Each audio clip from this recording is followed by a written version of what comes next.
The old wooden planks of the Lancaster County General Store creak under Hannah Miller's confident steps, her cane tapping a familiar rhythm. At 16, she navigates her world through sound, touch, and memory. The plain cotton of her dress and white prayer cap mark her as Amish, but there's something in her expression, curious, yearning, that speaks of dreams beyond the boundaries of her community. Across the store, Anthony Hopkins browses local crafts, seeking inspiration for his latest role. At 85, his eyes hold the wisdom of a life lived in the spotlight, yet today he's just a visitor in this simple world. When Hannah tilts her head at the sound of his voice ordering coffee, recognition flashes across her face. That voice.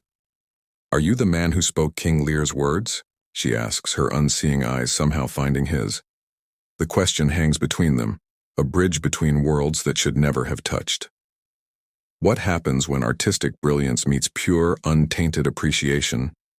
Before we jump back in, tell us where you're tuning in from, and if this story touches you, make sure you're subscribed because tomorrow I've saved something extra special for you. Golden light breaks over Lancaster County's patchwork fields. No power lines mar the landscape. No cars rumble on the gravel road. Time moves differently here. Hannah Miller hangs laundry in the dooryard of her family's simple white farmhouse, her movements precise despite her blindness. Her fingers judge the dampness of each garment, finding the clothespins without hesitation. Though her dress is plain, she carries herself with quiet dignity, her unseeing blue eyes striking against her pale complexion. Sarah Miller watches from the porch, a basket of mending in her arms. 5 years a widow, she bears the gentle weight of raising a blind daughter alone. The lines around her eyes speak of both worry and devotion. "Hannah," she calls, "mind the weather. I hear thunder coming from the west." Hannah tilts her head, listening. "Not for another hour, ma'am. The birds are still singing." Sarah shakes her head in wonder. Since birth, Hannah's ears have compensated for her eyes, picking up nuances others. Yes, it's both a blessing and a concern. This heightened awareness seems to make her more curious about the world beyond their community. Inside the modest farmhouse, Hannah's grandfather, Elijah Miller, reads from the Bible by the light of an oil lamp. The Ordnung, the unwritten rules governing Amish life, permits no electricity, no modern conveniences.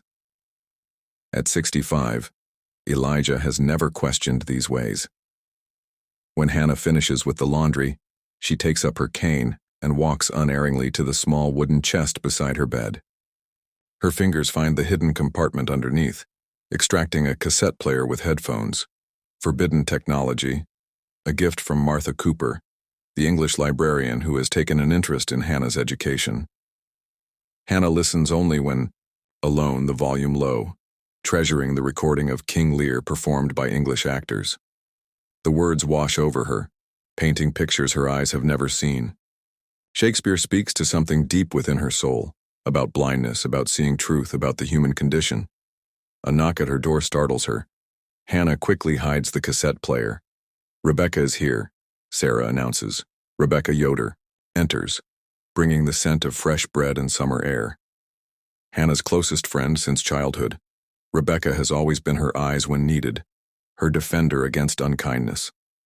"I've brought you something," Rebecca whispers, pressing a book into Hannah's hands.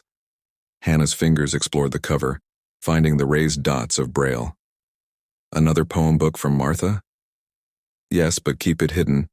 The elders wouldn't approve of English poetry." Rebecca and her Rumspringa, the Amish period where youth experience aspects of the outside world before committing to baptism, has been Hannah's tenuous connection to things beyond their community. Unlike Hannah, Rebecca will soon have to choose whether to be baptized and fully join the Amish church or leave forever. "Tell me about your day in town," Hannah says, eager for descriptions of the world she navigates differently. Rebecca describes the tourists with their cameras, the English, stores with electric lights that never need trimming, the sounds of cars and music. Then she lowers her voice. "There's a famous English actor in town. They say he's researching a movie about our people." Hannah's heart quickens. "What's his name?" "Anthony Hopkins."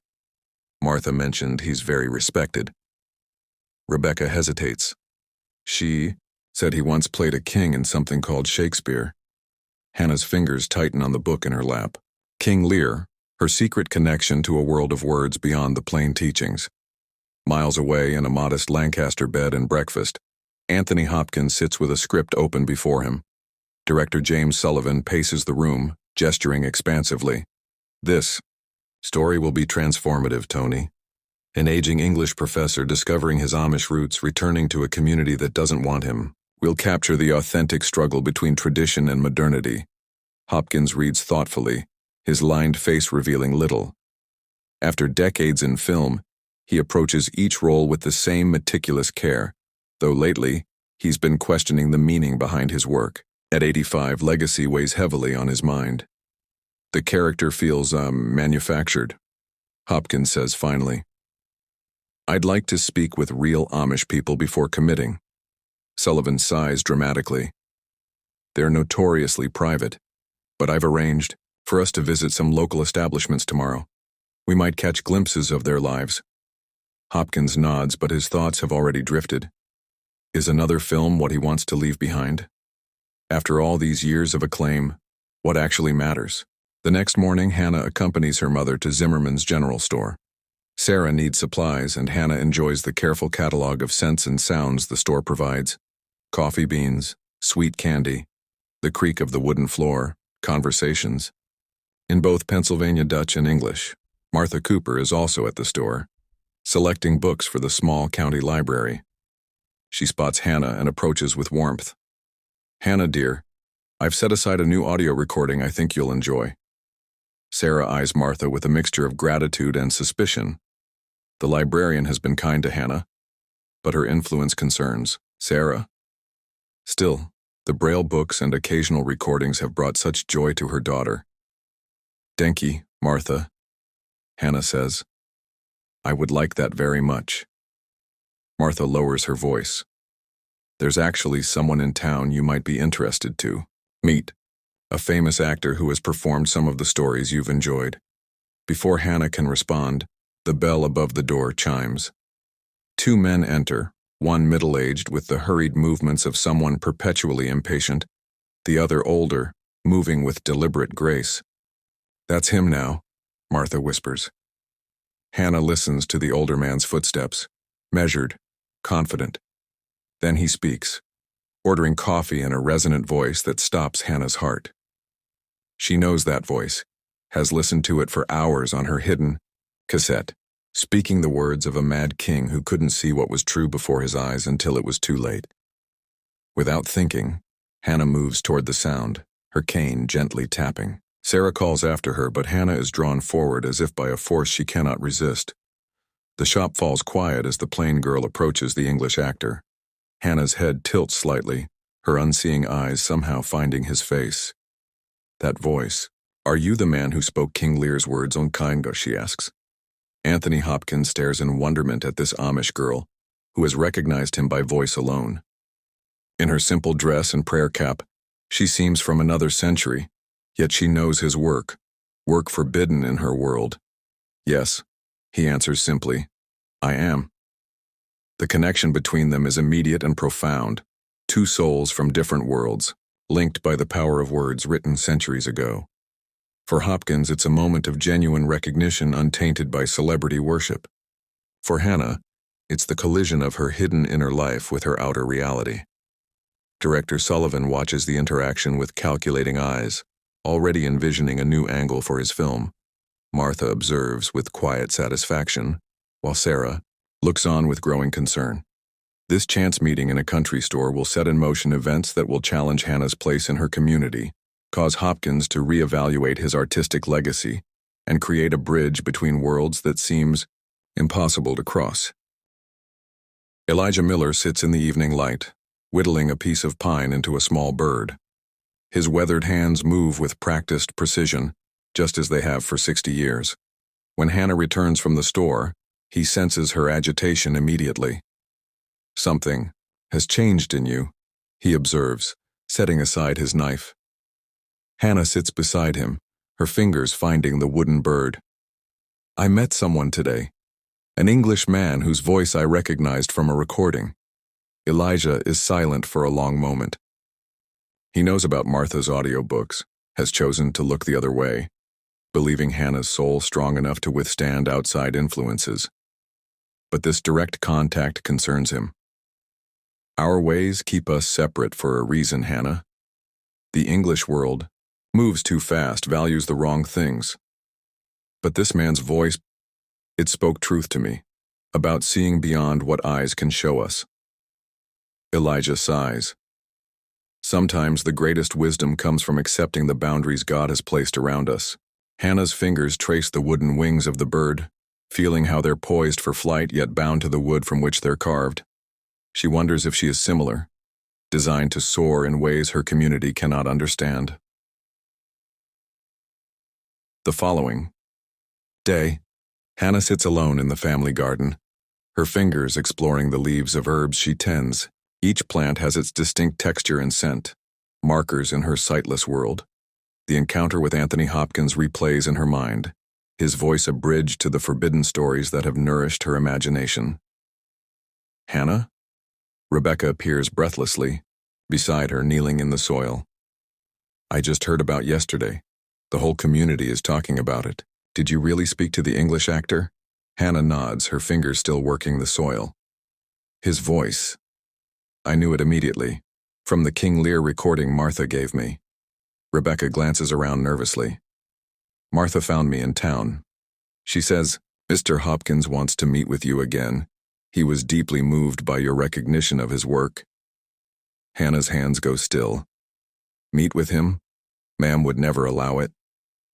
Martha suggested her library. After hours, she said Mr. Hopkins has questions about how you, living Amish, came to know Shakespeare. The proposition hangs between them. Dangerous, tempting. Hannah's heart races at the possibility of speaking with someone who understands the power of words that have so moved her. I can help you, Rebecca offers. We'll say you're coming to help me with my quilting. Hannah hesitates, torn between obedience and an opportunity that may never come again. Tomorrow, she decides finally, after evening chores. That evening, Sarah enters Hannah's room to find her daughter listening to a cassette tape, headphones, hastily removed when the door opened. Sarah's face falls at the sight of the forbidden technology. What is this? She asks, though she knows the answer. Hannah sits very still. It's Shakespeare, ma'am. King Lear. It's about a blind girl who sees truth when others cannot. Sarah picks up the cassette player, turning it over in her hands. From Martha Cooper? Hannah nods, her face a mixture of guilt and defiance. His words help me understand our world. They don't take me from God. They help me see his creation differently. Sarah sighs heavily, sinking onto the bed beside her daughter. Hannah, I've tried to understand your curiosity, but yesterday in the store, approaching an English stranger, the bishop has already heard about it. He wasn't a stranger to me, Hannah says softly. I knew his voice, his interpretation of the words. It was like meeting someone I've known for years. Sarah studies her daughter's face, the intelligent brow, the unseeing eyes that somehow seem to perceive more than most. She has always known Hannah's mind reaches beyond the boundaries of their simple life, has privately worried what this might mean for her future in the community. I cannot stop you from thinking, from feeling, Sarah says finally. But I beg you to be careful. Our ways protect us. The English world seems bright and full of wonders, but it can blind you to what truly matters. The irony of her words, warning her blind daughter about being blinded, hangs between them. Hannah reaches for her mother's hand. I want to understand both worlds, ma'am, to find where I belong. The next day, Anthony Hopkins sits with James Sullivan in the director's suite, reviewing the script notes Sullivan has enthusiastically revised overnight. I've had a breakthrough, Sullivan announces. Meeting that Amish girl yesterday, did you see how she recognized you just by voice? There's our story. An Amish girl whose blindness opens her to outside influences, connecting with an aging actor who helps her see beyond her community's limitations. Hopkins frowns at the pages. You're suggesting we exploit that young woman's story? Without her knowledge or consent? Sullivan waves dismissively. We'd fictionalize it, of course. But the authenticity, a blind Amish girl who secretly loves Shakespeare. You couldn't invent something that perfect. She's not a plot device, James. She's a real person navigating a complex cultural identity. Sullivan studies Hopkins with growing irritation. Since when are you so precious about source material? This could be your most meaningful role in years, the actor who brings light to a sheltered community. Hopkins sets the notes aside, his expression troubled. I'd like to speak with her again. Not for the film, for myself. There was something remarkable about her perception. Sullivan's eyes narrow shrewdly. Fine. The librarian mentioned she visits occasionally. We could arrange something discreet. That afternoon, Martha Cooper arranges her desk at the small county library, watching the clock. She's taken a risk by facilitating this meeting, but in her 20 years as a librarian, she's never encountered someone who absorbed stories like Hannah Miller, especially someone facing such barriers to education. The library door opens, and Rebecca enters first, checking that the coast is clear before ushering Hannah inside. Martha greets them warmly. He's waiting in the reference room, she says, leading the way. Hannah grips Rebecca's arm, suddenly nervous. In her imagination, this meeting has played out dozens of ways, but now that it's happening, she fears disappointment, that the man behind the voice might not understand what his performance meant to her. Anthony Hopkins rises when they enter. In person, he's smaller than his screen presence suggests, but his eyes are kind and attentive. He moves forward to greet Hannah, then stops, uncertain of Amish protocols regarding touch between strangers. Miss Miller, he says instead. Thank you for coming. Hannah's face brightens at the sound of his voice. Mr. Hopkins, I hope I didn't embarrass you yesterday. Not at all. I was moved that you recognized my voice from a recording, particularly given...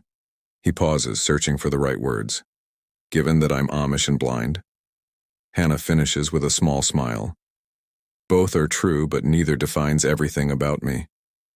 Hopkins laughs softly. Well said. Please sit down.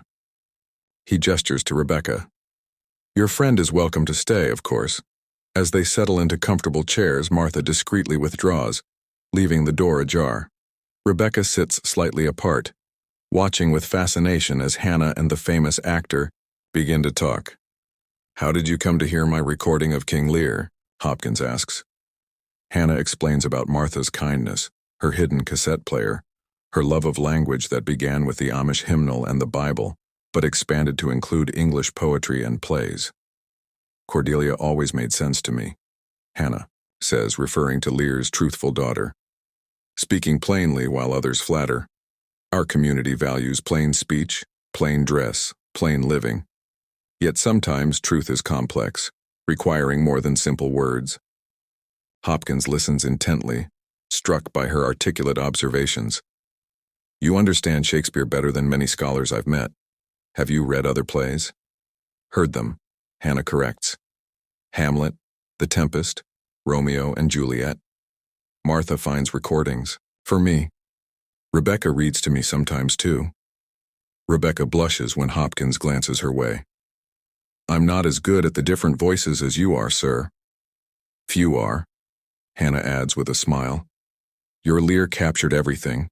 Pride, madness, the terrible realization of his blindness to truth. She hesitates. In our community, pride is considered a grave sin. Your performance helped me understand why. The conversation flows easily between them, about perception, about how language creates worlds, about finding meaning. Hopkins shares stories from his decades in theater and film, while Hannah offers insights into a life guided by faith and community, rather than individual achievement. What will you do? Hopkins asks eventually, if your community discovers the full extent of your interest in these English stories. Hannah's expression grows troubled. I've wondered that myself. I love my family, my faith. But these stories, they feel necessary to me, like water or air. A difficult position, Hopkins acknowledges. Throughout my life, I've observed that the things most worth keeping often require sacrifice to maintain. Their conversation continues until Martha reluctantly interrupts. warning that the library will soon close. As they prepare to leave, Hopkins hesitates, then speaks. I'm researching a role, an English professor who discovers his Amish heritage late in life. Would you be willing to meet again? Your perspective would be invaluable. Hannah considers the request. Another meeting would deepen her deception, yet the opportunity to continue this conversation pulls strongly. I would like that, she says finally, but it must remain secret. As Hannah and Rebecca walk home in the fading light, Hannah's cane sweeping the familiar path, Rebecca bubbles with excitement. He's exactly as I imagined a famous actor would be, so thoughtful and well-spoken. Hannah smiles. Yes, but what struck me most was how carefully he listened, as if my thoughts mattered as much as his own. Will you tell your mother about meeting him? Hannah's smile fades. Not yet. She found my cassette player yesterday. She's already worried. What neither girl knows is that their meeting has not gone unnoticed. Leah Stoltzfus, wife of the community's bishop, had visited the library for a cookbook and glimpsed the unusual gathering. By morning, word will have spread through the community that Hannah Miller has been seen in private conversation with the English actor. When Hannah returns home, she finds her mother and grandfather waiting in tense silence. Where have you been? Sarah asks, her voice tight with worry. With Rebecca, Hannah answers truthfully, if incompletely. Working on her quilt. Elijah speaks then, his voice gentle but firm. Hannah, Bishop Stoltzfus's wife, saw you at the library with an Englishman, the same actor you approached in the store. Hannah goes very still, her hand tightening on her cane. The deception she has maintained, first about the recordings, now about this meeting, crashes down around her. Yes, she admits finally. I spoke with him. About Shakespeare, about how his words help me understand our world. Sarah makes a small sound of distress. Hannah, do you understand what you're risking? The bishop is already concerned about your attachment to English books. I'm not rejecting our ways, Hannah insists. I'm trying to understand both worlds, ours and the one beyond our community. Elijah rises slowly, his joints stiff with age. Understanding is not the same as participating, child. Tomorrow the bishop will visit. We must all pray for guidance. As her family members retire to their rooms, Hannah sits alone in the darkened kitchen. Her fingers find the outline of her mother's Bible on the table, tracing its worn leather cover. The worlds that have always been separate in her life, her Amish community and the realm of words beyond, have collided. She cannot predict what consequences will follow. Hannah awakens to the sound of buggy wheels on gravel, Bishop Stoltzfus arriving earlier than expected. She dresses quickly, heart pounding, and makes her way downstairs where she can hear low voices in the kitchen. Bishop Stoltzfus is a stern man whose interpretation of the Ordnung leaves little room for exception. Hannah has always been slightly afraid of him, though she knows he believes he acts in the community's best interest. Hannah, he greets her when she enters. Please join us. She takes a seat, feeling the tension in the room. Her mother sits, nearby, her grandfather across the table. The bishop begins without preamble. Your mother tells me you've been accepting English recordings from the town librarian, and now meeting with an English actor to discuss worldly literature. Hannah folds her hands in her lap. Yes, Bishop Stoltzfus. Do you understand that such interests draw you away from our community, away from God's intended path? Hannah chooses her words carefully. I believe God gave me ears to hear truth, whether it comes from our hymns or from other sources. Shakespeare speaks of human weakness, of redemption, things our own teachings address. The bishop sighs heavily. Hannah, your blindness has always made you different. The community has made allowances, but this interest in English ways cannot continue. It's not English ways that interest me, Hannah counters gently. It's understanding the human condition. King Lear is about a man who cannot see truth until he loses everything, a lesson consistent with our faith. Nonetheless, the bishop says firmly, these meetings with the English actor must stop, and Martha Cooper should no longer provide you with recordings or books beyond what's necessary for basic education. Sarah reaches for Hannah's hand. Bishop, my daughter has always been obedient. This curiosity, it's my failing as a mother. Since her father died, perhaps I've been too lenient. Hannah squeezes her mother's hand, pained by her assumption of guilt. No, ma'am. The responsibility is mine. Elijah, who has been silent, finally speaks. Bishop, I understand your concerns, but Hannah sees the world differently than most. Not just because she's blind, but because God has given her a perceptive heart. Perhaps instead of forbidding these interests entirely, we might guide them. The bishop considers this, looking from Elijah to Hannah. I will pray on this matter, but until I've reached a decision, Hannah is not to meet with the English actor again. The community needs to see that you respect our ways. After the bishop leaves, Hannah sits in troubled silence. Sarah busies herself with breakfast preparation, while Elijah returns to his whittling. I've disappointed you, Hannah says finally. No, Sarah replies, setting a cup of hot coffee before her daughter. But I fear for you. Our community is forgiving, but it requires conformity on essential matters. Elijah adds, what troubles the bishop most is not that you enjoy stories, Hannah. It's that you sought out a personal connection with the English world.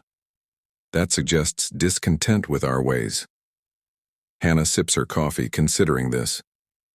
I'm not discontent, but I do wonder if God might have a different purpose for me. Later that morning, Martha Cooper arrives at the Miller farm, unusual enough that several neighbors notice. She carries a small bundle wrapped in brown paper. I heard about the bishop's visit, Martha says when Hannah answers the door. I wanted to apologize for putting you in a difficult position.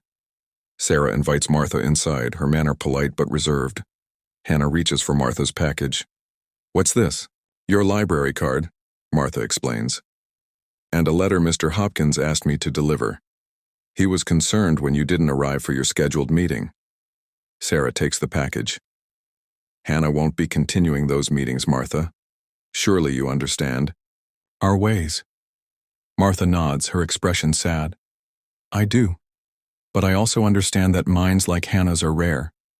She absorbs stories and ideas in a way I've never witnessed. Our community values different gifts, Sarah says firmly. Martha hesitates, then speaks directly to Hannah. Mr. Hopkins asked me to tell you that he respects your community's decision, but he hopes someday to continue your conversation. He said you gave him much to think about regarding his own life's work. After Martha leaves, Hannah sits on the porch steps, considering the implications of the bishop's restrictions.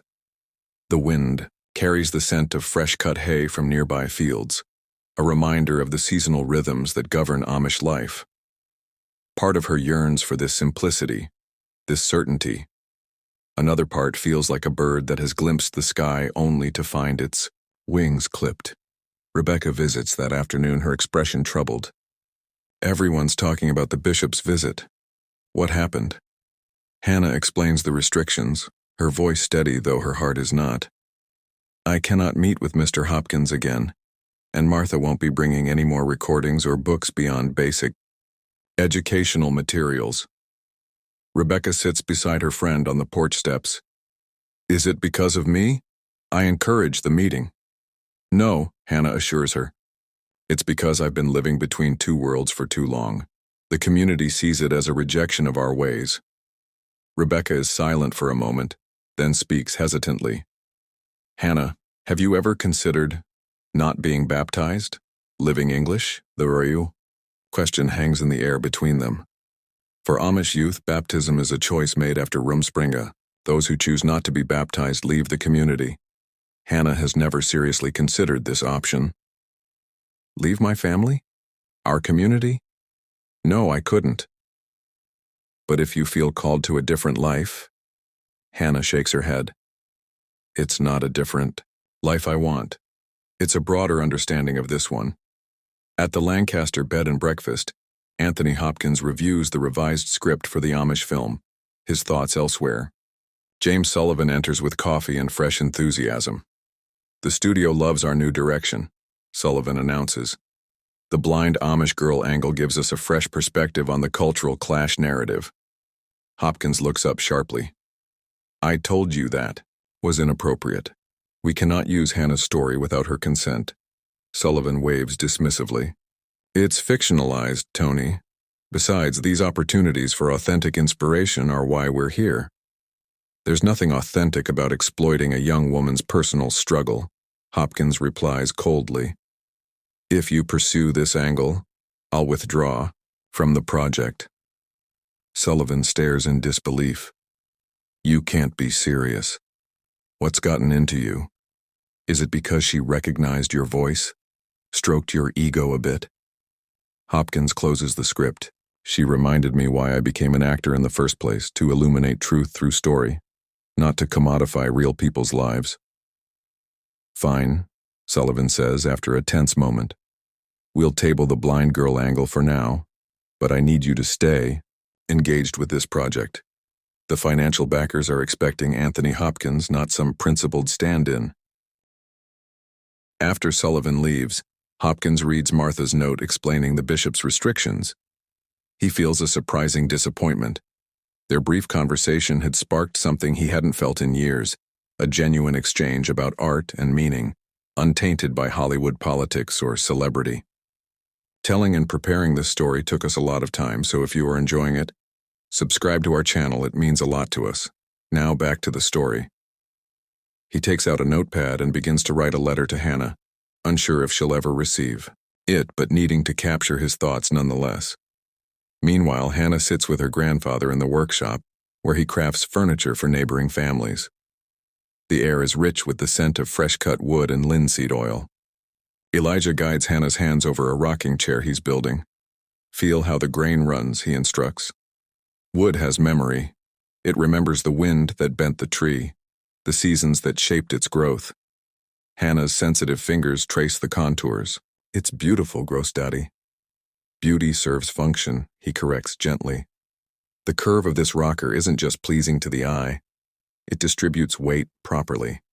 Form follows purpose." Hannah considers this. "Do you think that's true of people too? That our form, who we are, should follow God's purpose for us?" Elijah's weathered hands cover hers. "I believe God shapes each of us differently, like trees, in the same forest. Some grow straight, some twisted by circumstance, all reach for light in their own way. And if one feels drawn in an unusual direction, then one must discern whether that drawing comes from God or elsewhere." Elijah reaches for his walking stick, a hickory branch he has carried for decades, polished by years of use. "This stick helps me walk when my joints pain me. It serves its purpose." "What purpose do your interest in English stories serve?" Hannah considers the question seriously. "They help me understand perspectives beyond my experience. They give me words for feelings I cannot otherwise express." Elijah nods slowly. "A worthy purpose, if those understandings bring you closer to God's truth rather than farther from it." That evening, Sarah finds Hannah in the garden, weeding by touch, distinguishing plants by the shape of their leaves, the texture of their stems. "You've always amazed me," Sarah says, kneeling beside her daughter. "How you navigate the world with such certainty." Hannah smiles. "Not always certain, ma'am." "I know." Sarah's voice holds regret. "I've tried to protect you, to keep your world simple, but perhaps I've only made it smaller." Hannah sets aside her trowel, turning toward her mother. "You've given me everything important: faith, family, community. The rest? I'm still finding my way." Sarah takes Hannah's soil-covered hands in hers. "The bishop suggested that Martha Cooper might continue bringing educational materials if I approve them first.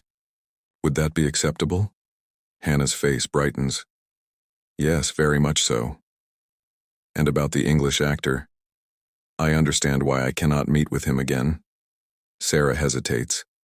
"Your grandfather believes there might be wisdom in allowing one more meeting, with proper supervision, to provide closure, and perhaps to explain our ways more clearly." Hannah's heart leaps at this unexpected concession. "Would you allow that?" "I'm considering it," Sarah admits. "But Hannah, afterward you must commit fully to our community's path." No more secret recordings, no more private meetings. Hannah nods solemnly, recognizing both the gift and the ultimatum in her mother's words. I understand, ma'am. While Hannah grapples with her community's restrictions, Anthony Hopkins faces his own crossroads. In his room, he paces restlessly, the unfinished letter to Hannah on his desk. His conversation with the young woman has awakened questions he's avoided for years. James Sullivan has arranged meetings with Amish craftsmen willing to speak with them about their work, research for the film. But Hopkins finds himself questioning the entire project. Is this how he wants to spend his remaining creative years? Manufacturing another Hollywood version of a culture he barely understands? A knock at his door interrupts his thoughts. Martha Cooper stands outside, her expression apologetic. I'm sorry to disturb you, Mr. Hopkins, but I thought you should know there's been a development regarding Hannah. He invites her in, listening intently as she explains the family's potential willingness to allow one final meeting. Under supervision, of course, Martha adds, and with the understanding that Hannah must then commit fully to her community's ways. Hopkins considers this a significant concession on their part. Indeed, Hannah's grandfather is respected in the community. His support matters. Martha hesitates. There's something else you should know. Hannah's blindness has isolated her, in some ways despite her family's devotion. These stories, your recording of King Lear especially, have been a lifeline for her.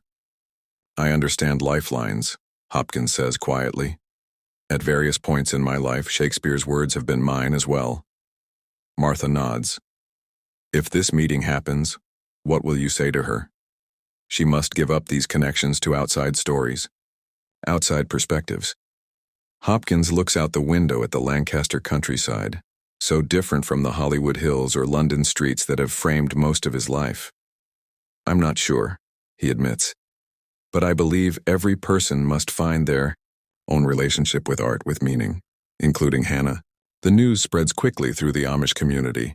Hannah Miller will meet once more with the English actor, with Bishop Stoltzfus and her family present. Some neighbors approve of this supervised conclusion. Others whisper that the bishop is making a dangerous exception. Hannah helps her mother prepare for an upcoming church service which rotates between community homes. Her fingers expertly fold clean linens while her mind rehearses what she might say to Anthony Hopkins in their final meeting. You're very quiet today, Sarah observes.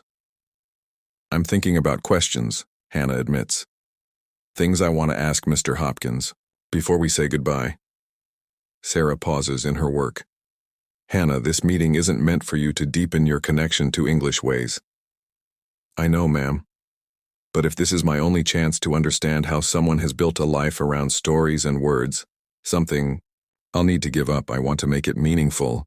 Sarah studies her daughter, hearing the struggle beneath her measured words.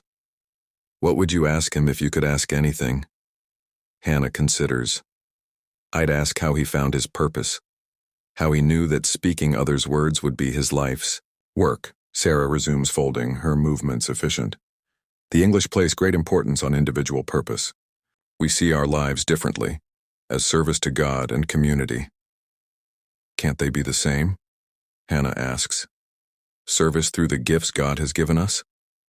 Before Sarah can answer, Rebecca arrives breathlessly at the door. Like most Amish youth in Rumspringa, she straddles two worlds, her modest dress and prayer cap contrasting with the excitement in her eyes about affairs beyond their community.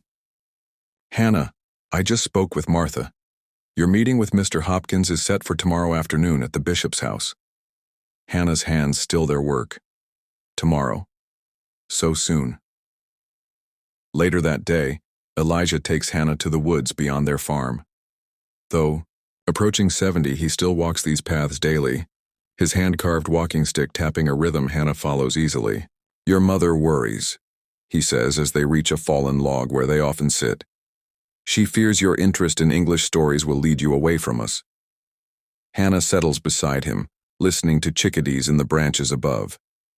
I don't want to leave our community, Gross Dottie. But sometimes I feel there's something more I'm meant to understand, to do. Elijah is silent for a moment. Then he places his walking stick across Hannah's lap. Feel this stick. For 40 years it has helped me walk these woods.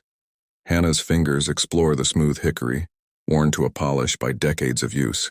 Near the top, her fingers find intricate carvings, leaves and vines that spiral around the wood. You carved this, she says. It's beautiful. The ordnung permits functional items to have beauty, Elijah explains. But notice, the carvings don't interfere with the stick's purpose. They enhance it, give me joy in its use. Hannah follows the pattern with her fingertips. You're saying my interest in stories could be like these carvings, enhancing my life without changing its purpose? Perhaps, Elijah says. Or perhaps they're meant to be more central to your path. That's what you must discern. He places the walking stick in her hands. Take this. I've made a new one for myself. Let this remind you that purpose and beauty can coexist. Hannah clutches the stick, deeply moved by her grandfather's gift. Unlike her white cane, this walking stick carries history, meaning. Denki, gross daddy, she whispers. At the Lancaster bed and breakfast, Anthony Hopkins prepares for the meeting with Hannah and her family. James Sullivan watches with barely concealed irritation. I don't understand why you're investing so much in this, the director complains. We have actual work to do here, a film to prepare for. Hopkins adjusts his tie. Simple, understated, chosen with awareness of Amish modesty. This is part of the work, James. Understanding these people we claim to want to portray. A supervised conversation with a girl who's in trouble for listening to your recordings? How does that help our film? Hopkins faces the director squarely. It doesn't. It helps me understand something far more important than our film. Sullivan throws up his hands in frustration. I swear, Tony, sometimes I think you forget what business we're in. We tell stories. We don't have to become personally involved with every subject we depict. Hopkins regards him thoughtfully. Perhaps that's why, after 40 years in this business, I find myself questioning its purpose. The bishop's house is larger than most Amish homes, but just as plain. Hannah sits stiffly in the front room wearing her Sunday dress. Her mother beside her, grandfather across from her. Bishop Stoltzfus's wife serves coffee in silence while they await their English visitors. Remember, Bishop Stoltzfus instructs, this meeting is to provide closure, to explain our ways to the Englishman and to allow Hannah to put these interests behind her. Hannah nods obediently, though her heart races at the thought of hearing Anthony Hopkins again. She clutches her grandfather's walking stick, drawing comfort from its solid presence. A buggy approaches outside. Martha Cooper has driven Hopkins to the meeting, understanding that Sullivan's presence would be unwelcome. The director has remained, at the hotel, furiously rewriting scenes. The door opens. Hannah tilts her head, listening for Hopkins' footsteps, his breathing. When he speaks, greeting the bishop and her family, her face illuminates with recognition. Miss Miller, Hopkins says, his voice warm. Thank you for allowing me to see you again. Mr. Hopkins, she replies. Please sit down. The conversation begins stiffly, with Bishop Stoltzfus explaining the Amish commitment to separation from the world, their rejection of pride and individualism, their focus on community and tradition. Hopkins listens respectfully, asking occasional questions that demonstrate genuine interest rather than touristic curiosity. Our ways may seem restrictive to you, the bishop concludes, but they preserve what we value most: faith, family, community. Every culture makes choices about what to preserve and what to change, Hopkins observes. In my world, we often discard tradition too quickly, always chasing the new and novel. Sarah speaks up. Hannah tells us your recording of King Lear helped her understand something about pride and perception, about blindness of a different kind. Hopkins turns toward Hannah. Shakespeare understood human nature profoundly. King Lear is indeed about a different kind of blindness, the inability to see truth because of pride and the trappings of power. Hannah leans forward, her face animated. Cordelia refused to flatter her father with empty words. We Amish value plain speech, honest work. Yet Lear couldn't recognize the truth when plainly spoken. Yes, Hopkins agrees. He could only learn through suffering, through the stripping away of everything he thought defined him. The conversation warms as they discuss the play's themes that resonate with Amish values despite the work's worldly origins. Even the bishop seems interested in Hopkins' perspectives on pride, humility, and authentic relationship. Eventually, Bishop Stoltzfus rises. I believe Hannah had a specific question she wished to ask before we conclude. The moment Hannah has anticipated has arrived.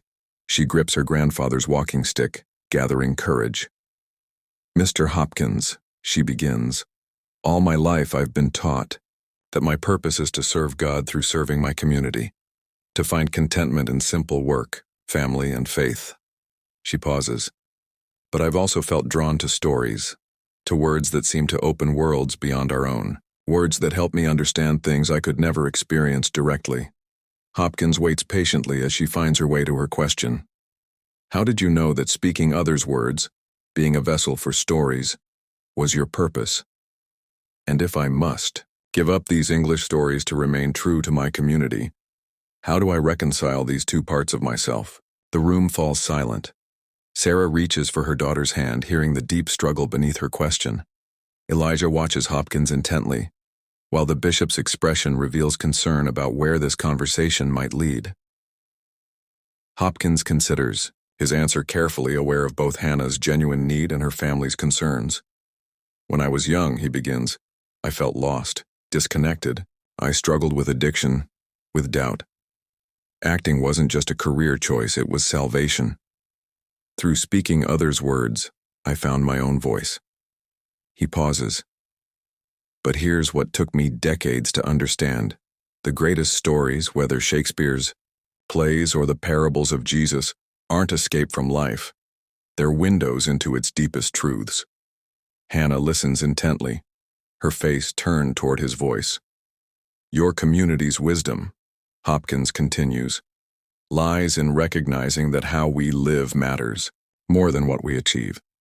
In my world, we often forget this.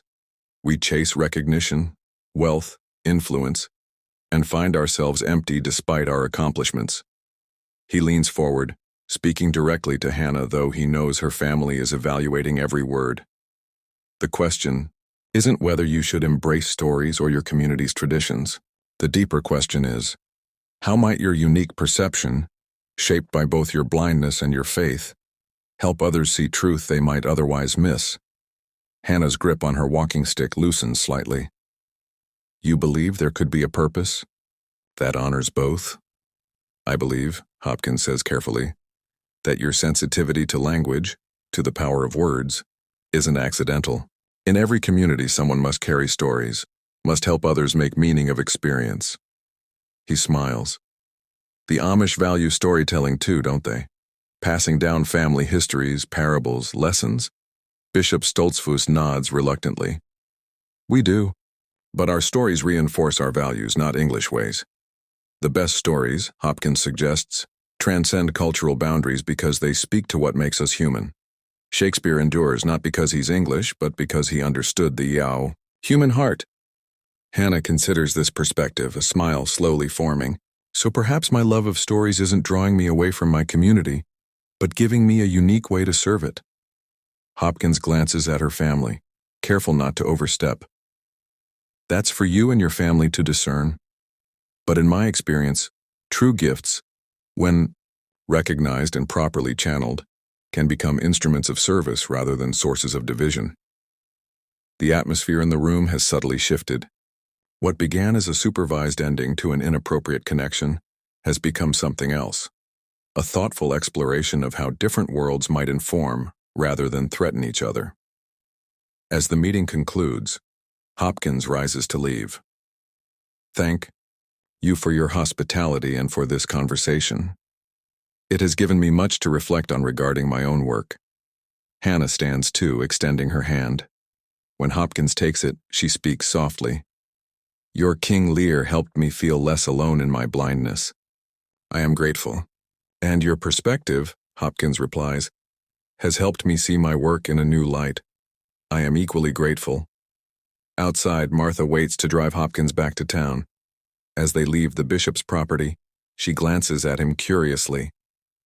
"Did you find what you were looking for in that meeting?"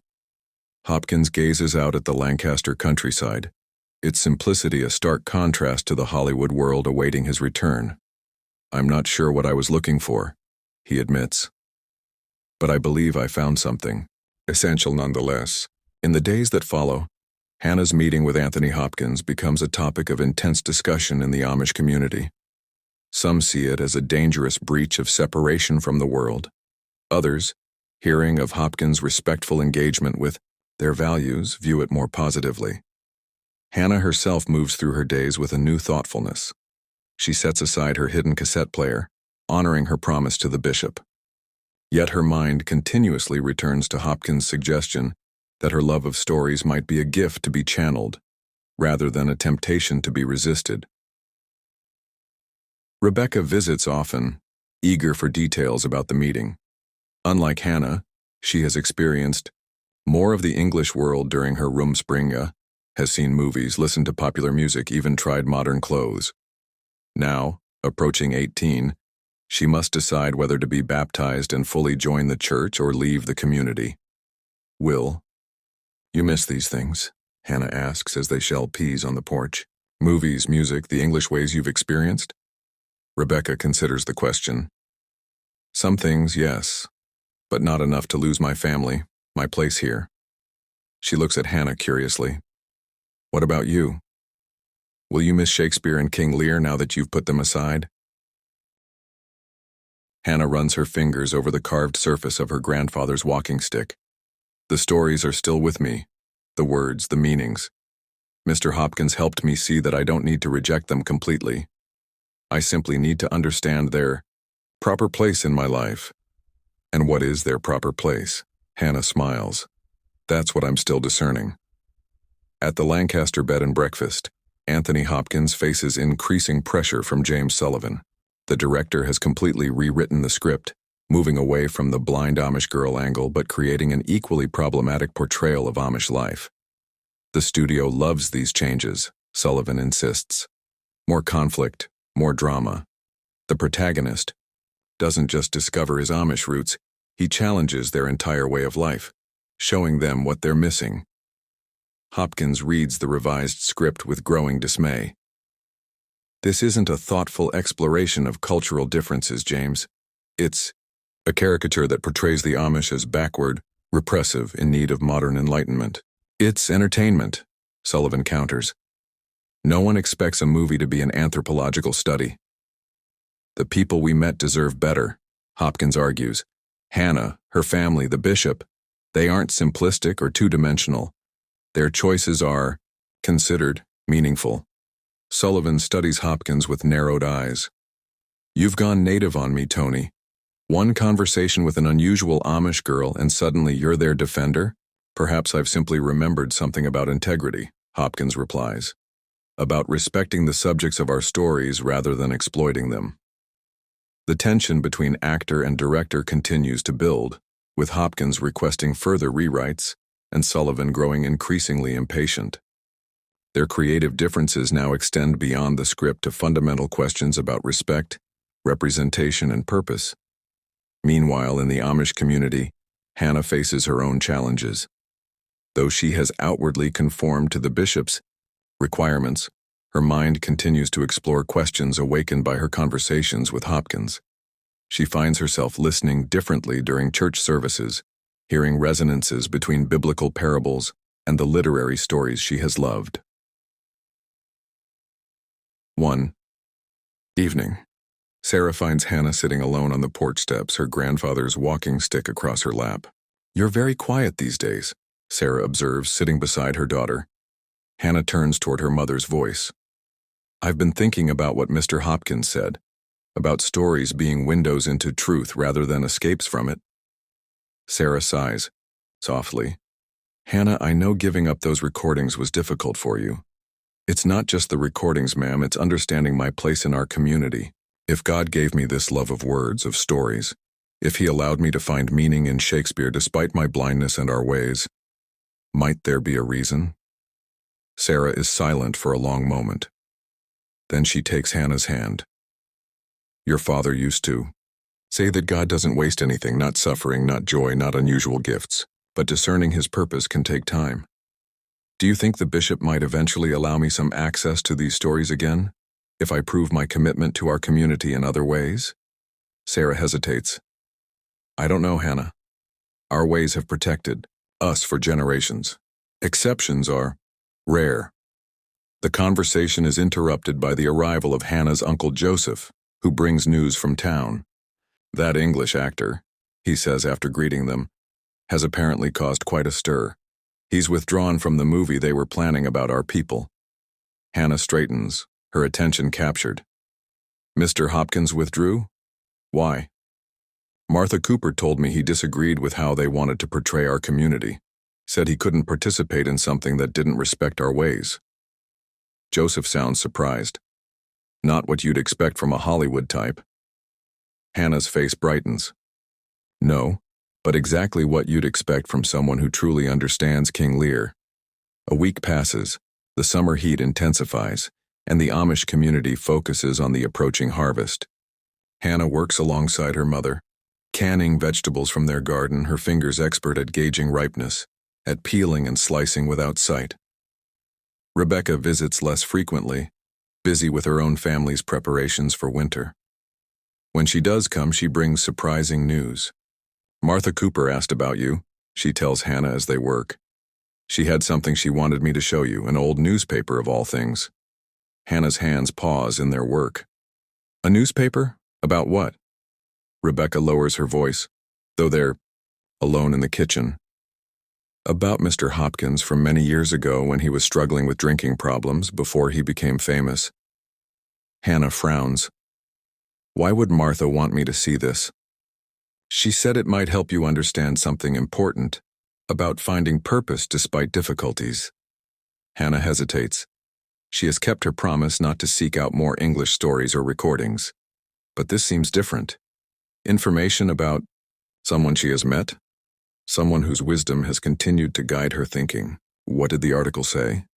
Rebecca relates what Martha showed her, a profile of Anthony Hopkins from decades earlier, describing his battle with alcoholism, his feeling of being an outsider, his discovery that acting provided not just a career, but a way to transform his alienation into connection.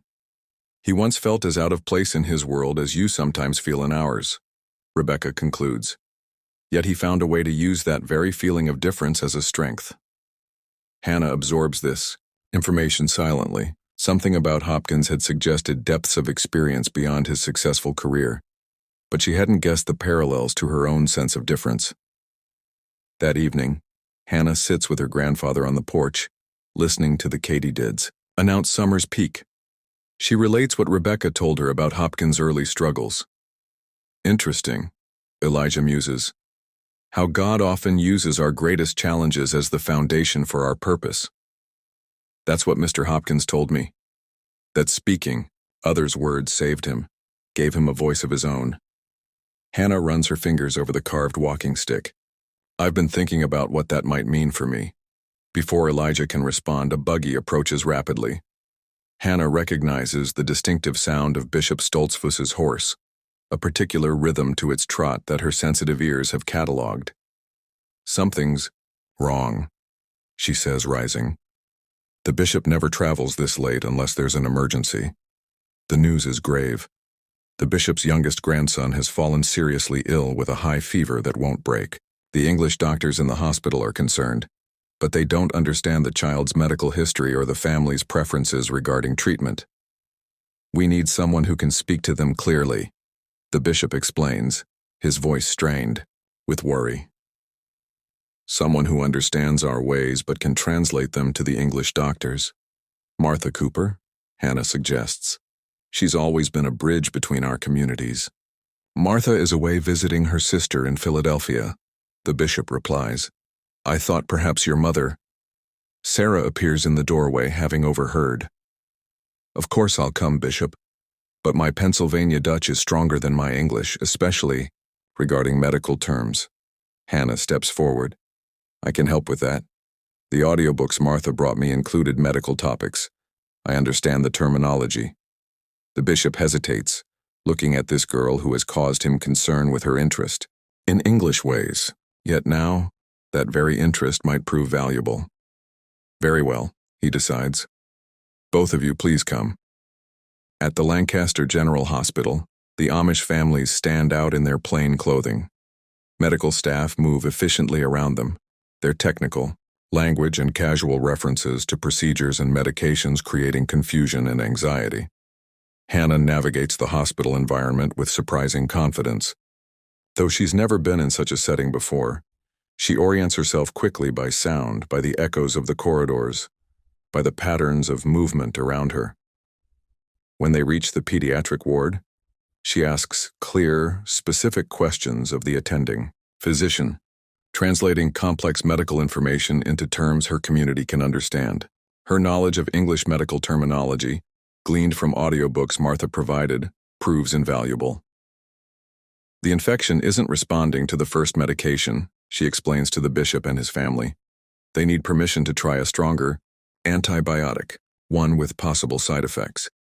They also want to perform additional tests to identify the specific bacteria. The bishop looks at Hannah with new appreciation. You understand all this from those English books you listened to? Hannah nods. Martha brought me a series on medical advances when I expressed interest in how English doctors treat illness differently than our healers. As the night progresses, Hannah serves as an interpreter between worlds, explaining Amish, concerns about certain procedures to the doctors, and translating medical concepts into language her community can evaluate against their beliefs. Her calm presence and clear communication ease tensions on both sides. By morning, the crisis has passed. The new medication has begun to work, the bishop's grandson's fever breaking just before dawn. As the Amish families prepare to return home, the head physician approaches Hannah. You have an exceptional ability to bridge these different worlds, he tells her. We often struggle to communicate effectively with plain families. Your help made a critical difference tonight. Hannah accepts, his praise modestly. I'm glad I could be useful. On the buggy ride home, the bishop sits beside Hannah, his usual stern demeanor softened by gratitude and a night without sleep. Perhaps, he says finally, I have been too quick to see only danger in your interest in English knowledge. Hannah turns toward his voice, surprised by this concession. Last night, the bishop continues, your understanding of English ways served our community, helped protect one of our little ones. That's all I've ever wanted, Hannah says quietly. To use what I learn in service to our people. The bishop is silent for several minutes. The only sound the steady clip-clop of the horse and the creak of the buggy wheels. I will speak with the elders, he says finally. Perhaps we can find a way for you to continue learning that doesn't threaten our ways, with proper guidance and supervision. Hannah's heart lifts at these words, the first acknowledgement that her love of learning might be accommodated rather than suppressed. Thank you, Bishop Stoltzfus. When they return home, exhausted but relieved, Sarah draws Hannah aside. Something else happened while you were helping at the hospital. Your grandfather had a spell, chest pains, difficulty breathing. Hannah's moment of joy evaporates. Gross Daddy? Is he? He's resting now, Sarah assures her. Joseph brought the healer who gave him herbs to ease the pain. But he's weak, Hannah, his heart isn't strong. Hannah moves through the house with purpose. Her cane and walking stick forgotten as she navigates the familiar space to her grandfather's bedroom. Elijah lies propped up with pillows, his breathing labored, but steady. Hannah, he greets her, his voice weaker than she's ever heard it. Come sit with me. She takes his weathered hand, fighting tears. Gross Daddy, why didn't you send for me? You were doing important work, he replies simply. The bishop's grandson needed you more than I did. The bishop says they may allow me to continue learning, Hannah tells him, wanting to share this development. That my knowledge can serve our community. Elijah's hand tightens on hers. I've always believed that, child. Your mind is a gift from God, like any other talent our people value. Over the next days, the community rallies around the Miller family. Women bring food, Men help with Elijah's chores. Families include Hannah and Sarah in their prayers. Despite her concern for her grandfather, Hannah feels a deepening connection to her community, a reminder of the sustaining power of their collective life. Rebecca visits daily, bringing news from town.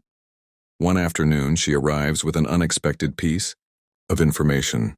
Mr. Hopkins is still in Lancaster, she reports. Martha saw him yesterday at the bookstore. She said he's completely withdrawn from the film project and sent the director back to Hollywood alone. Hannah, who has been reading to her grandfather from the Bible, looks up in surprise. He's still here? Why? Martha didn't know exactly. She said he mentioned wanting to understand more about our community before returning to his own world. Rebecca hesitates. She also said he asked about you and your grandfather. Hannah's heart quickens. She has thought often of Anthony Hopkins, since their meeting, has repeatedly turned over his words about finding purpose through one's differences rather than despite them. Did Martha tell him about Gross Daddy's illness? Rebecca nods. She did. She said Mr. Hopkins seemed genuinely concerned. This information settles in Hannah's mind as she continues caring for her grandfather, whose strength returns slowly. The way. Healers believe he will recover, but the episode has reminded everyone of his advancing age, the fragility beneath his steady presence. Meanwhile, across town, Anthony Hopkins sits in Martha Cooper's small library office, a cup of tea cooling before him. I appreciate your keeping me informed, he tells her. Hannah made quite an impression on me. Martha studies him curiously. May I ask why you're still in Lancaster? James Sullivan returned to California days ago. Hopkins gazes out the window, at the town square where Amish buggies and English cars share the roads in an uneasy coexistence. I've been in this business for decades, he says finally. Played kings and killers, geniuses and monsters. Yet a 16-year-old blind girl who's never seen a film asked me the most profound question I've faced in years. About finding purpose. When you feel different? Yes. And in trying to answer her question, I found myself questioning my own choices. Hopkins turns back to Martha. The film project Sullivan envisioned was exploitative, superficial. It would have done a disservice to Hannah's community and to my own integrity. So you're staying to... what? Learn more about the Amish? Perhaps. Hopkins smiles slightly. Or perhaps to learn more about myself, through the lens of this very different world. Martha considers this thoughtfully. Hannah's grandfather's illness has created an opening. The bishop has reconsidered his strict position on her learning after she helped communicate with English doctors. That doesn't surprise me, Hopkins says. Gifts find their expression one way or another. The community is holding a work frolic tomorrow to help with the Miller farm while Elijah recovers, Martha continues. It's not usually open to outsiders, but as the librarian who's worked with them for years, I've been invited. I could possibly bring a guest. Hopkins raises an eyebrow. You're suggesting I attend an Amish community event, wouldn't that be intrusive? Normally, yes, but you've earned some goodwill by abandoning that film project. And your conversation with Hannah and her family left a positive impression, even on the bishop. Martha smiles. Besides, they could use strong hands for the barn raising, even English hands. The next day dawns clear and bright. The Miller farm buzzes with activity as community members gather for the work frolic. Men raise new beams for a barn section that has needed repair. Women prepare food for the communal meal. Children run errands and play in the peripheral spaces. Hannah moves through this familiar choreography with practiced ease. Though she cannot see the work progressing, she participates fully, helping prepare food, carrying water to thirsty workers, keeping younger children occupied with stories. When Martha Cooper's car approaches, Hannah recognizes the sound of its engine. She moves toward the driveway, cane in hand, to greet her friend, but it's a second set of footsteps that captures her attention. Heavier, measured, with a rhythm she has cataloged in her memory. Mr. Hopkins, she says in surprise when he approaches.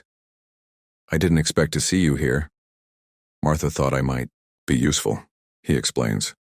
Though I warn you, my carpentry skills are limited to stage sets, which aren't built to last. Hannah smiles.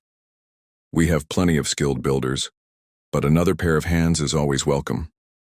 Word spreads quickly through the gathering that the English actor has come to help. Some community members are wary, others curious. Bishop Stoltzfus approaches, his manner reserved but not unwelcoming. "Mr. Hopkins," he acknowledges.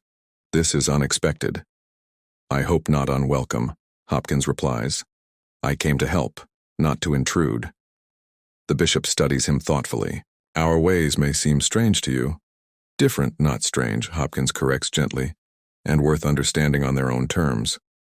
This response seems to satisfy the bishop, who assigns Hopkins to a work crew consisting of younger men who speak English well. Throughout the morning, Hopkins works alongside them, listening more than speaking, observing the efficient cooperation that requires few words and no written plans. During the midday meal, Hopkins finds himself seated near Elijah Miller, who has been brought outside to observe the work from a comfortable chair in the shade. Though still weak, the older man's eyes are alert, missing nothing. "You've caused quite a stir in our community, Mr. Hopkins," Elijah observes. Hopkins accepts a plate of food from a passing woman. "That wasn't my intention." "Intentions and effects often differ," Elijah notes. "But in this case, perhaps not entirely, for the worse." They eat in companionable silence for a moment. Then Elijah speaks again, his voice lowered. "Hannah tells me you spoke of finding purpose through difference rather than despite it." "I've found that to be true in my own life," Hopkins acknowledges. Elijah nods slowly. "A perspective worth considering. Our community emphasizes sameness, conformity, usually for good reason." He looks toward where Hannah sits with younger children telling them a story. "But occasionally, God creates someone who doesn't quite fit the mold." Hopkins follows his gaze. "Hannah has remarkable gifts, yes. And now the question is how those gifts might serve both God and community." Elijah's weathered face turns toward Hopkins. "You've helped her see possibilities I couldn't show her." Hopkins is startled by this admission. "I only shared my own experience." "Sometimes," Elijah says, "that's exactly what's needed." As the afternoon progresses, Hannah becomes aware that something unexpected is developing. Her acute hearing picks up fragments of conversation between community elders, between her mother and the bishop's wife, between Martha Cooper and various community members. Something about her future, about possibilities. When the work concludes, for the day with the barn section successfully raised, the bishop calls for a moment of prayer and thanksgiving. Afterward, he approaches Hannah with her mother and grandfather. "Hannah," he begins, "your help at the hospital with my grandson showed me something important, that knowledge of the English world, properly applied, can serve our community." Hannah listens attentively, sensing something significant in his tone. "Martha Cooper has made a proposal," the bishop continues.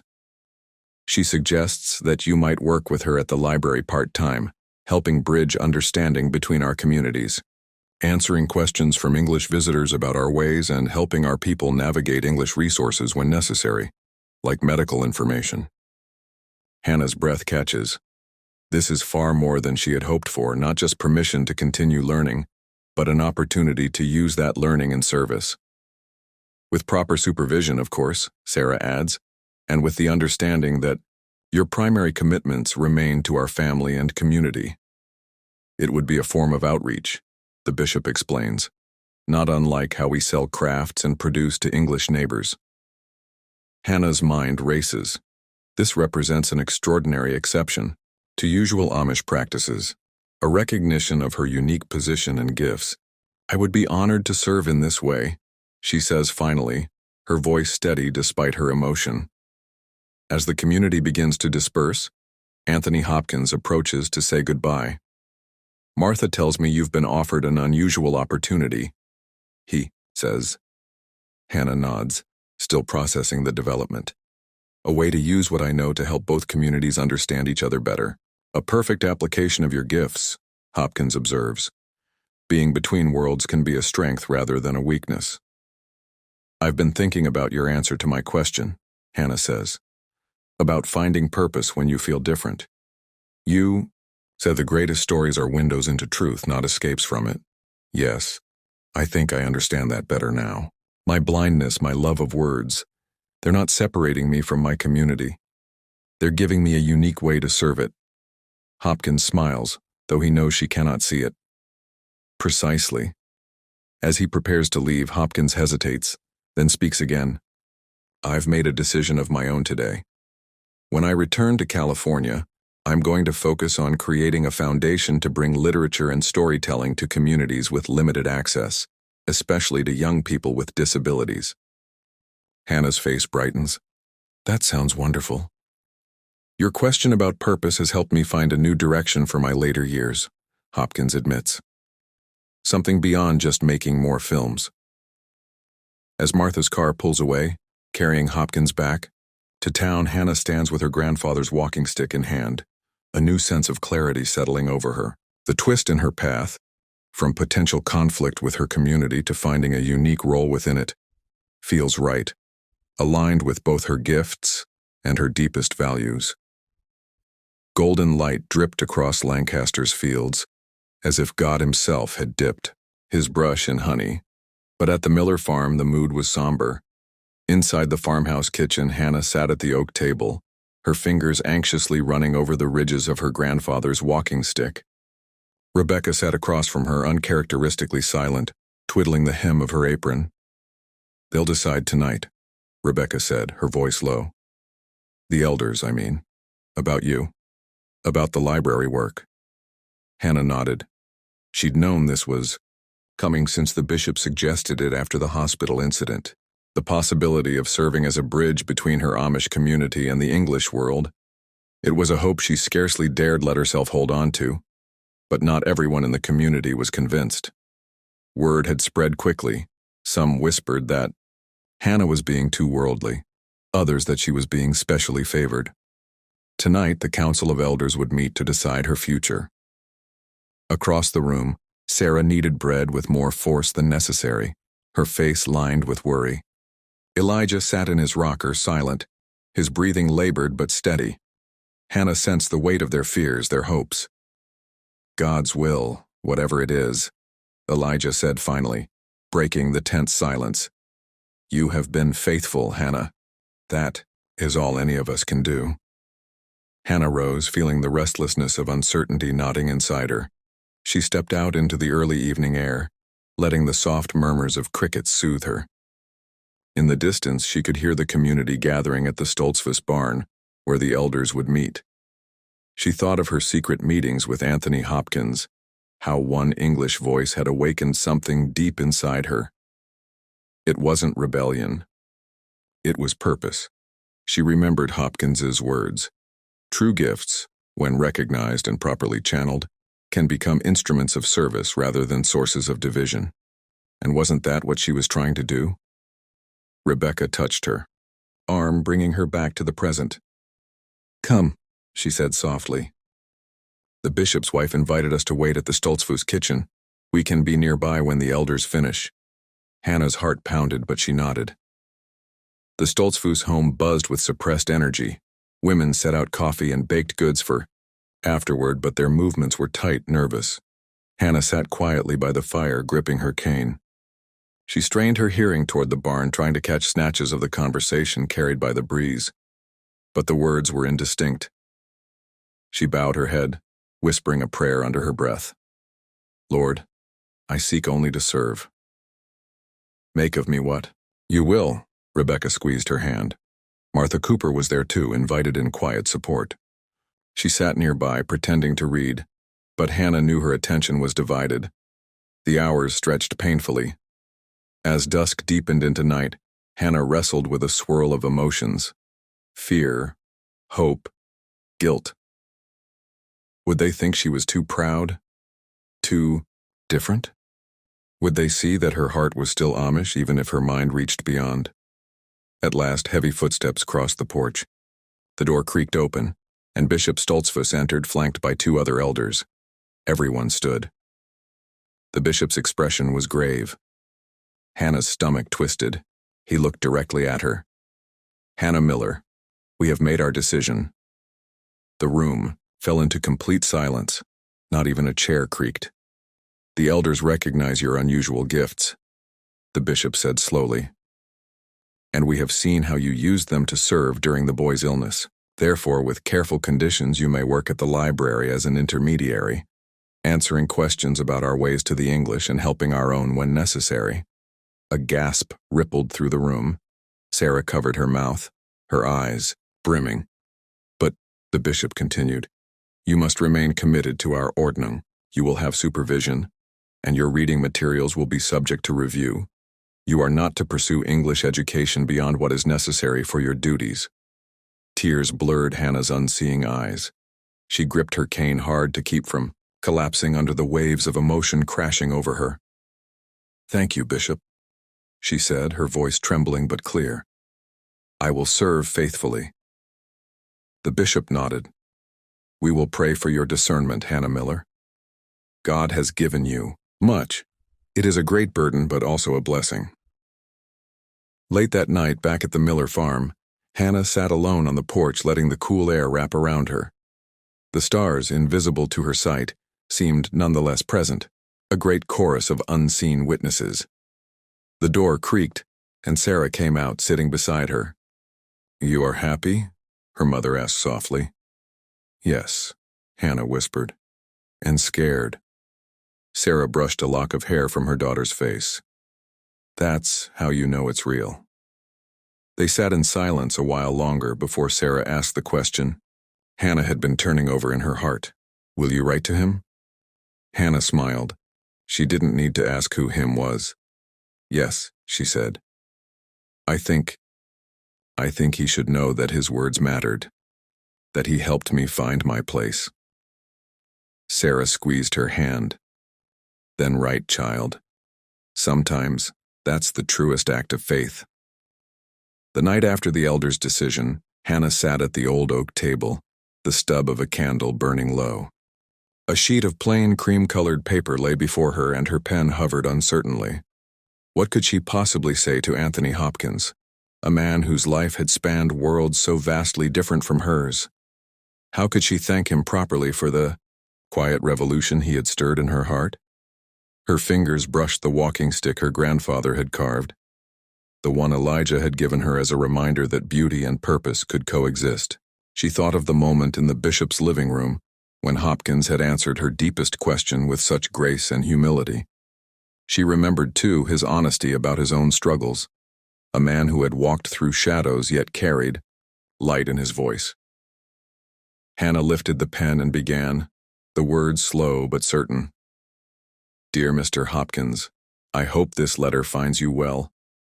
I wanted to thank you, not just for your kindness when we met, but for the truth you spoke into my life. You helped me see that the parts of myself I feared were flaws. My curiosity, my hunger for words and stories, might actually be gifts if I used them rightly. Our elders have allowed me to work part-time at the library, helping bridge understanding between my people and the English world.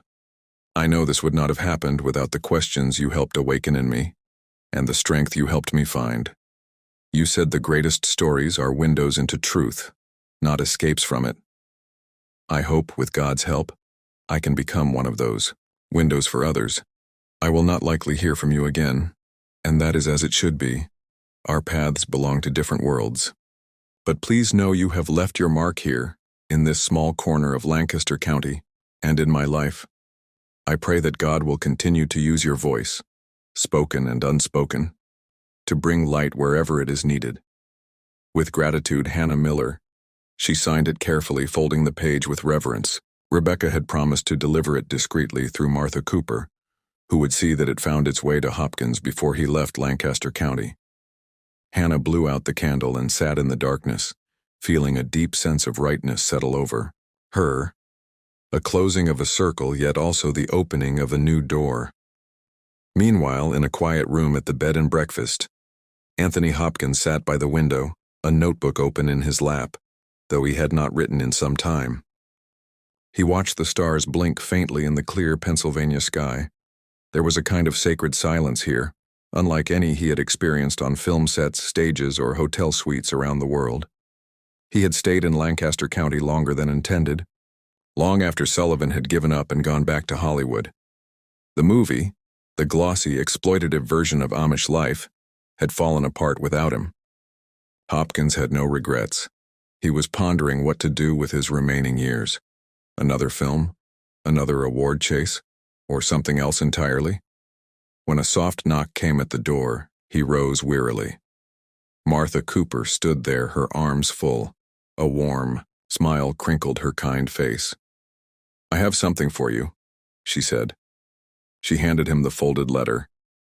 Hopkins accepted it with a strange tremor in his hands. He sat back down slowly, carefully unfolding the page. As he read Hannah's words, a lump rose in his throat, rare, unexpected. The sincerity, the simplicity, the profound depth of her gratitude. It struck something inside him that even decades in the arts had not dulled. He closed his eyes for a long moment, the letter resting against his chest. Martha watched quietly, understanding more than she said. Finally, Hopkins looked up at her. "I was supposed to inspire her," he murmured, "but she's the one who reminded me who I am." Martha smiled. "That's often how it works." He folded the letter carefully, as if it were a fragile treasure. A decision crystallized inside him. Sudden, fierce, joyful. The next morning at the Miller farm, the sun had barely risen when a horse-drawn buggy approached along the lane.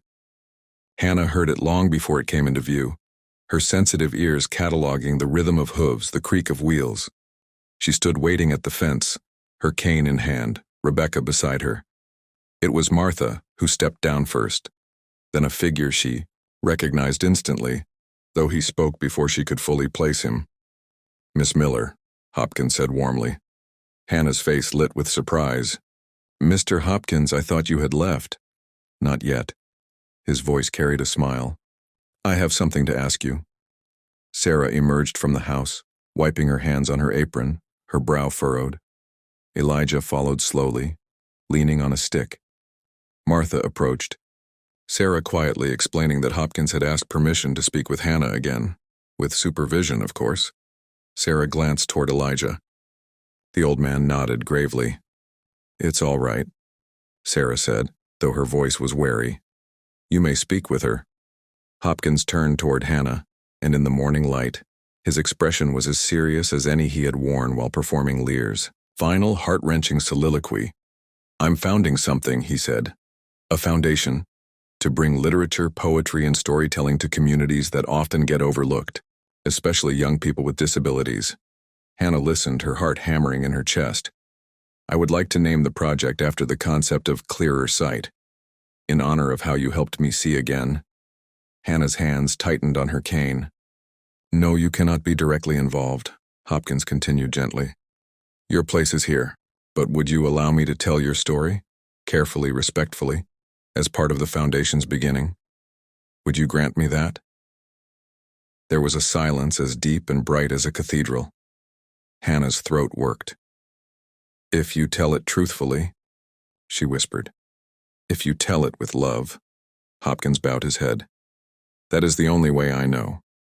Months later, autumn had painted the fields gold and crimson when the news reached the Amish community. A small foundation called Clearer Sight had been formally established in Hannah Miller's name, though the documents carefully protected her identity to preserve her community's privacy. Stories about the foundation quietly rippled through English communities, through libraries and schools, through networks that supported young blind children. Audio recordings of poetry, classic literature, and plays were being distributed for free to children who, like Hannah, found the world through words. Hannah received a single letter from Hopkins, short, respectful, written with deep warmth. In it, he simply said, "Your gift continues to ripple outward. Thank you for showing me the way." She tucked the letter away in the wooden chest beside her bed, alongside her old cassette recordings, now silent but never forgotten. The news of the Clearer Sight Foundation spread slowly, carefully, first through Martha Cooper, then through a few trusted English acquaintances who respected the Amish community's need for privacy. Hannah's name was never publicly mentioned. Instead, the foundation's origin story was told as simply as possible. a blind girl from a secluded community who had taught a world-famous actor something about purpose, about humility, about the importance of preserving unseen voices.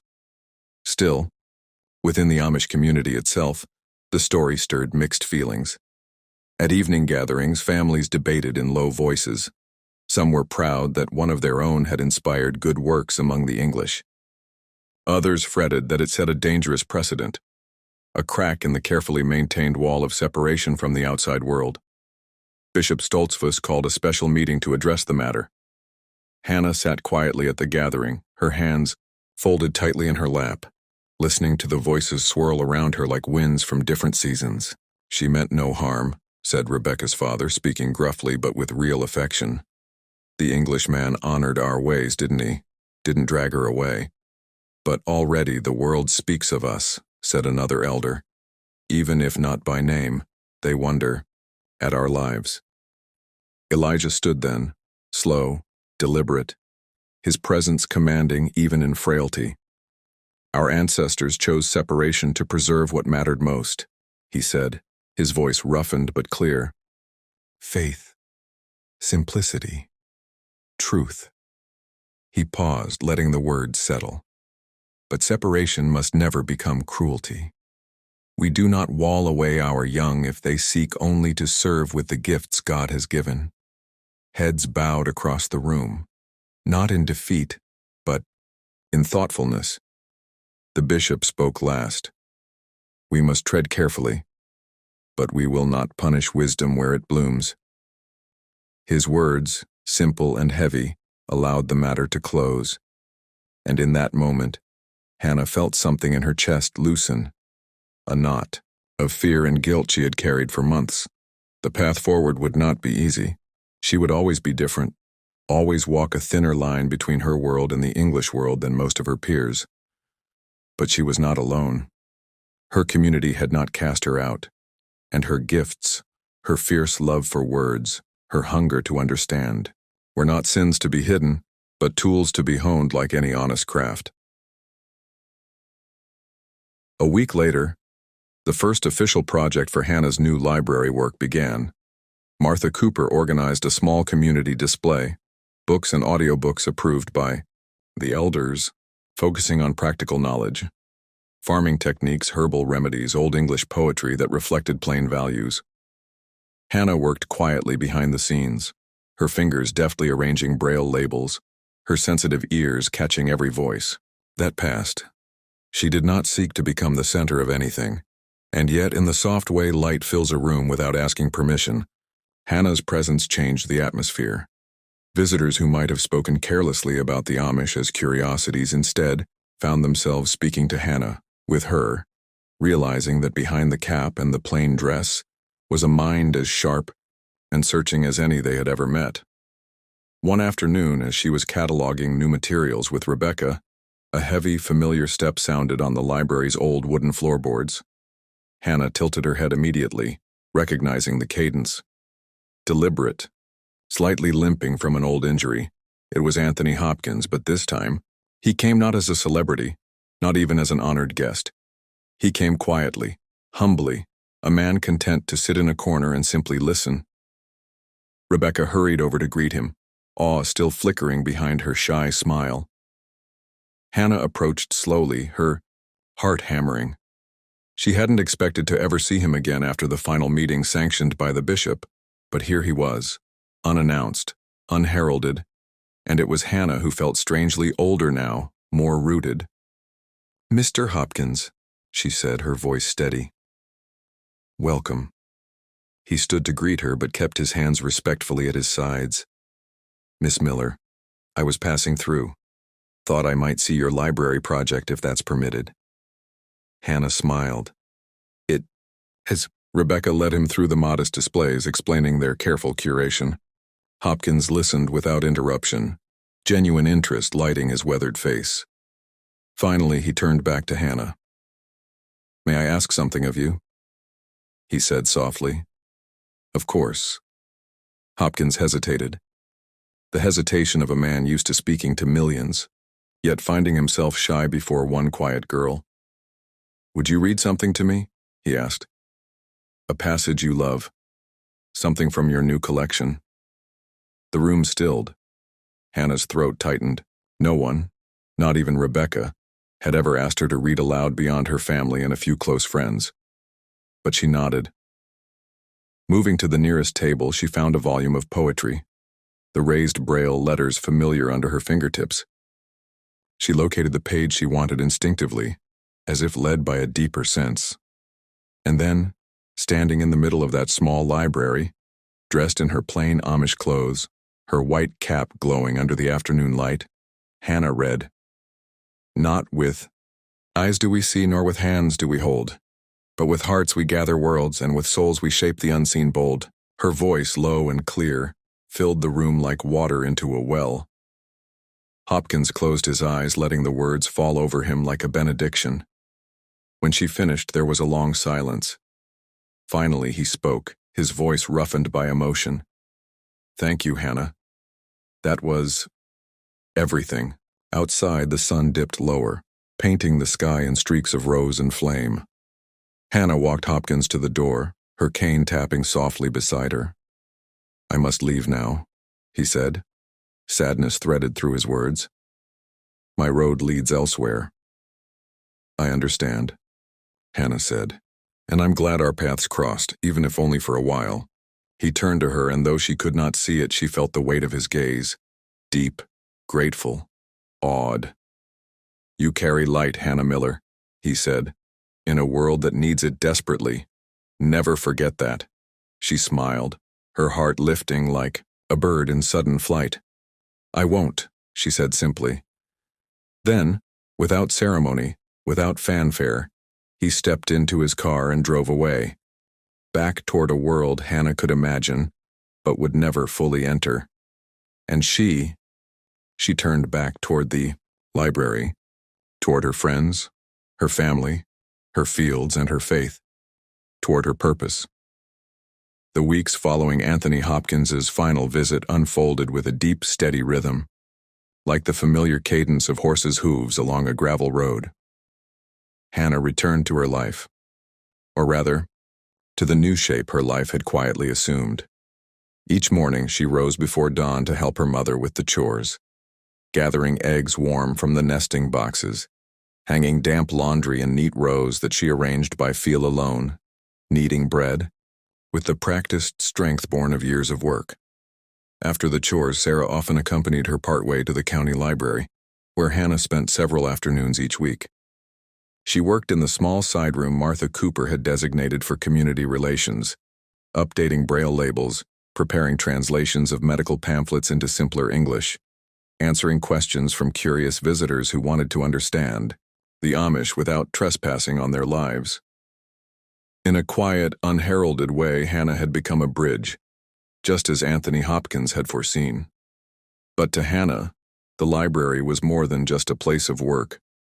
It was a sanctuary where she could weave together the threads of both worlds she loved, her Amish upbringing and the larger world of words and ideas. One afternoon, as she was arranging a display of children's braille books, a young English girl approached shyly. Her name was Emily, and she was blind, newly so from an illness that had left her world abruptly dark. Hannah sat with her for hours that day, reading aloud from stories that didn't pity blindness, but transformed it into another kind of sight. The child clung to her every word. When Emily's mother, tearful with gratitude, thanked Hannah profusely, Hannah simply said, "I was taught that God doesn't waste anything, not even what seems broken."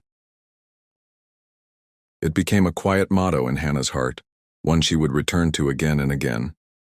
At home, change wove itself into life so gradually that sometimes Hannah barely noticed.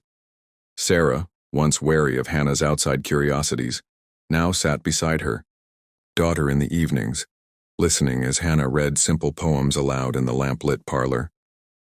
Rebecca continued her frequent visits, chattering about her Rumspringa adventures, attending an English fair, riding in a car, even trying a pizza, topped with something called pineapple, and which she declared both scandalous and delicious.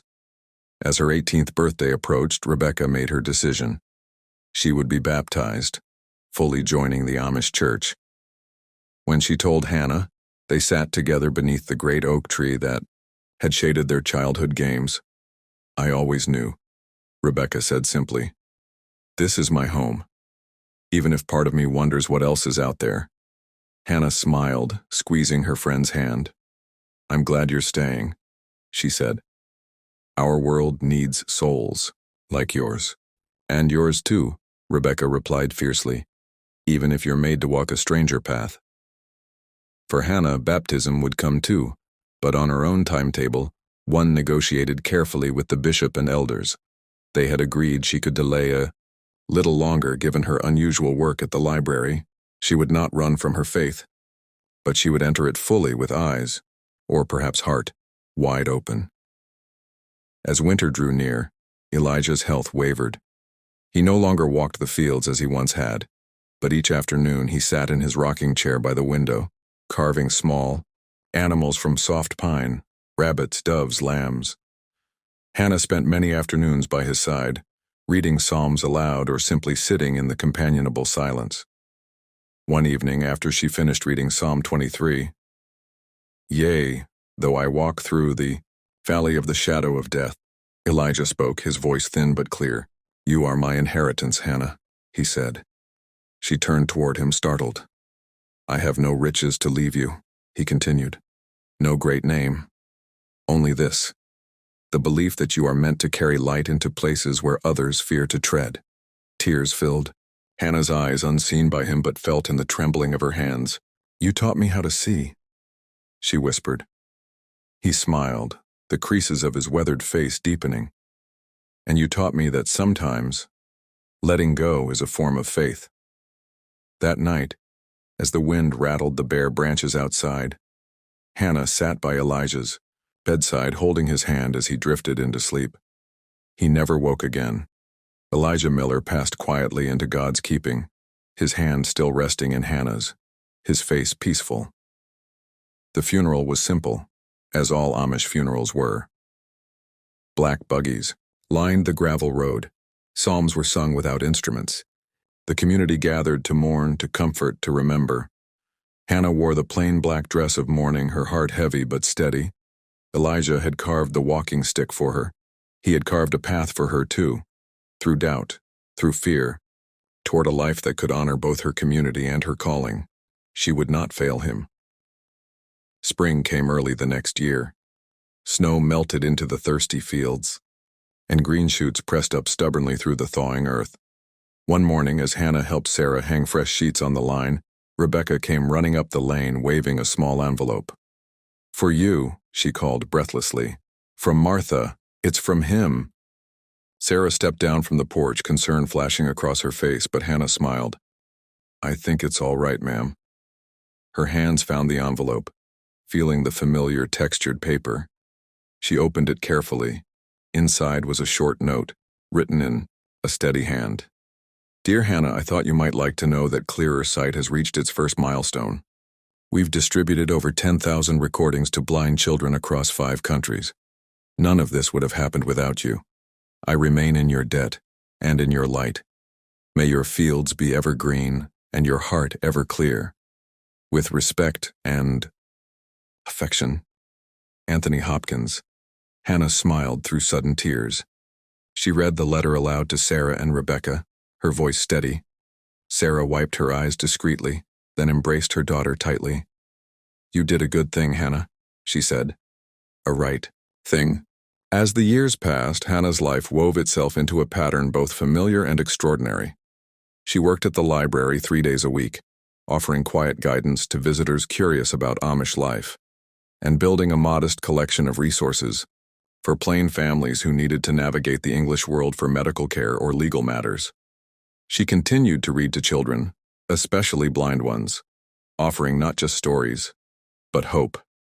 She helped midwives translate new medical advice.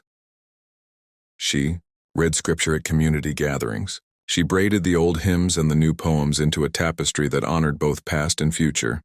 And each morning, before the day's work began, she walked the fields with her grandfather's walking stick tapping beside her, listening to the world as it woke. Years later, a young boy would approach her in the library, shy, uncertain, his newly blind eyes shadowed by fear. And Hannah would kneel before him, cane in hand, and say, "You don't need to see with your eyes to walk a good path. Come, let's find it together." And when he asked her how she knew, she would smile and say, "Because once a great king taught me to listen, and a blind girl taught me to believe." The old wooden planks of Zimmerman's general store creaked under Hannah's confident steps as she entered, her walking stick tapping a familiar rhythm. She was older now, no longer the uncertain girl who had once approached a stranger with a trembling heart. Behind the counter, the storekeeper called a greeting. "Morning, Hannah. How's the library these days?" "Busy," she said with a smile. The English never stop asking questions. He laughed. She moved toward the coffee counter, breathing in the warm, familiar scent of roasted beans and wood smoke. Outside, the world moved on, cars buzzing along distant roads, planes crossing the sky. But inside, time bent in the old ways, plain, steady, patient. And Hannah, the blind girl who had once felt trapped between worlds, walked straight and sure, her heart full of stories not as escapes but as windows wide open to truth. She belonged. Fully. Finally. Completely. Years later, far beyond the quiet lanes of Lancaster County, the name Clearer Sight had become known in places Hannah Miller would never walk. In a bustling hospital in Nairobi, a blind girl listened to a recording of Hamlet, her fingers poised on a braille reader, her mind lighting up with possibilities she had never imagined. In a remote village school in Guatemala, a boy who had lost his sight to illness recited a Shakespearean sonnet, his classmates clapping with delight, his teacher wiping away tears. In a crowded urban library in Mumbai, a mother listened as her daughter, blind from birth, read, aloud the parables of Jesus in English and Hindi, her voice strong and sure. Each recording, each book, each new beginning traced its way back to one moment.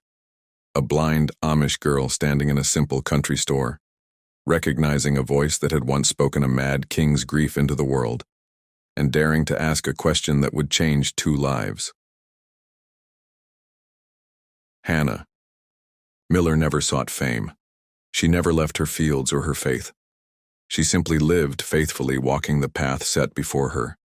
But across oceans and continents, in languages she would never hear, children spoke words she had once clutched, in secret, words that told them they were not alone, words that told them their differences could be their strengths, words that lit unseen paths through unseen worlds. And so, though she lived simply and quietly to the end of her days, Hannah Miller's light traveled farther than she ever knew, reaching fields her feet would never touch, hearts her voice would never speak to directly, all because once, long ago, she dared to ask one beautiful question, and dared even more, to listen for the answer. Up next, we have 2 more incredible stories that are waiting for you. Just click the image you want to watch and it will take you there. If you enjoyed this video, make sure to subscribe. It would mean a lot.